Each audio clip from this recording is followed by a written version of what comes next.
A very good evening to everyone. Myself Shruti and we are presenting here project Azola, the super plant for agriculture. Bharat, India कहते हैं कि यह देश गांव की भूमि है और किसान इस देश की आत्मा। यहाँ पे अधिकतर खेतों में गेहूँ, चावल, बाजरा, मकाई, फल फूल इत्यादि का उत्पादन होता है।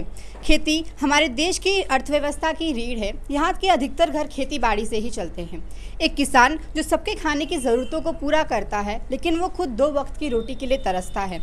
2 वक्त की रोटी अपने परिवार को न दे पाना और एक अच्छी ज़िंदगी न दे पाना, इस चक्कर में कितने ही किसान ने और इस अफसोस में आज आत्महत्या कर लिया और कहीं ना कहीं वो रोज़ आत्महत्या कर भी रहे हैं।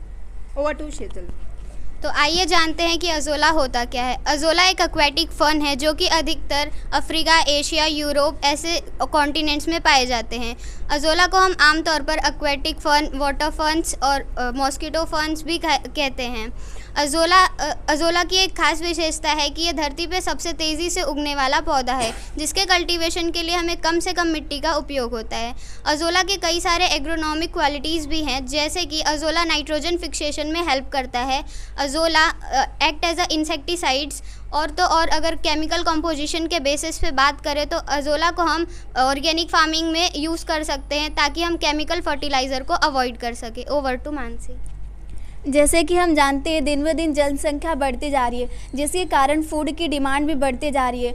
तो जो किसान है वो फसल को जल्दी उगाने के लिए केमिकल फर्टिलाइज़र का यूज़ कर रहे हैं। केमिकल फर्टिलाइज़र का यूज़ अगर हम ज़्यादा करेंगे तो जो सॉइल की फर्टिलिटी है वो भी ख़राब हो जाएगी और फसल भी नष्ट हो जाते हैं। इन सब को ध्यान में रखते हुए स्टडी और रिसर्च करने के बाद हमें अजोला एक ऐसा प्लांट मिला है, इसे हम एज अ फर्टिलाइज़र यूज़ कर सकते हैं। Over to Sheetal.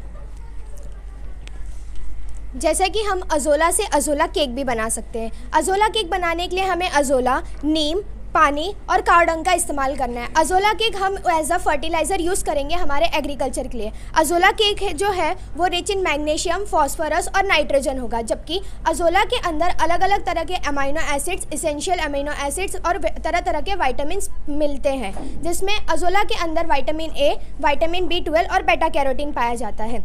अजोला के अंदर लो लिग्निन कंटेंट होता है। लिग्निन एक तरीके का पॉलीसैकेराइड है, जिस वजह से लो लिग्निन कंटेंट होने की वजह से हम उसे अलग अलग एनिमल्स को प्रोवाइड कर सकते हैं, जिस वजह से वो एनिमल्स अजोला का इजीली पाचन कर सकते हैं। यहाँ पर हमने काव को प्रोवाइड किया है। जैसे काव अजोला खाएगा तो उसकी जो मिल्क की प्रोडक्टिविटी होगी वो बहुत अच्छी होगी। अलग अलग पोल्ट्री फार्म्स को भी दे सकते हैं। हमने यहाँ पर हैन को प्रोवाइड किया है, जिस वजह से उसका जो एग होगा उसके अंदर रिच प्रोटीन कंटेंट होगा। मछली पालक जो होते हैं वो भी अजोला को खिला सकते हैं। अजोला मछलियों खिलाने से मछलियाँ बहुत ज़्यादा न्यूट्रिशमेंट होती हैं। यहाँ पर हम अजोला की तरह से बायोफ्यूल का इस्तेमाल करेंगे। और यहाँ पर हमने अजोला से एक मॉस्किटो रेपेलेंट भी बनाया है। मॉस्किटो रेपेलेंट बनाने के लिए हमने अजोला, लौंग का तेल, पानी को गर्म किया है और अजोला को उसके अंदर उबाला है, जिस वजह से मॉस्किटो रेपेलेंट बना है। जहाँ पर ज़्यादा मच्छर लगेंगे वहाँ पर जब हम लोग अजोला का मॉस्किटो रेपेलेंट यूज़ करेंगे तो वहाँ पर मच्छर नहीं लगेंगे और ये हमारे इकोसिस्टम को हार्म भी नहीं करता है।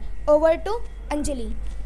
अजोला से हम बायोगैस भी बना सकते हैं। उसी बायोगैस का यूज़ करके हमने यहाँ पे इलेक्ट्रिसिटी जनरेट किया है। सबसे पहले हम अजोला को कल्टीवेट करेंगे, फिर उसे एनारोबिक डाइजेस्टर में माइक्रो ऑर्गेनिज्म के हेल्प से फर्मेंटेट करेंगे। अब यहाँ गैस प्रोड्यूस हो चुका है जो कि बायोगैस है, जिसको हम मीथेन गैस भी बोलते हैं। उसका मॉलिक्यूलर फार्मूला CH4 होता है। अब इसे हम स्क्रबर के थ्रू पास कराएंगे, जहाँ पर प्योर मीथेन अलग होके फिर इसे हम बायोगैस स्टोरेज में स्टोर कर लेंगे। अब जो बायोगैस है उसे हम टरबाइन के इंजन से पास कराएंगे, जिससे टरबाइन रोटेट होना स्टार्ट हो जाएगा। जैसे टरबाइन रोटेट होगा अब हमारा यहाँ पे इलेक्ट्रिसिटी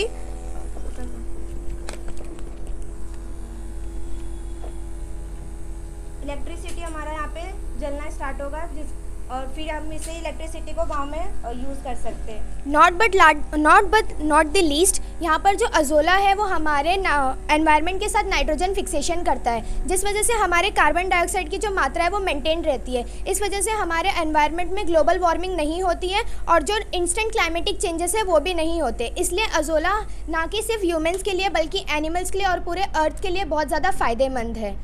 थैंक यू।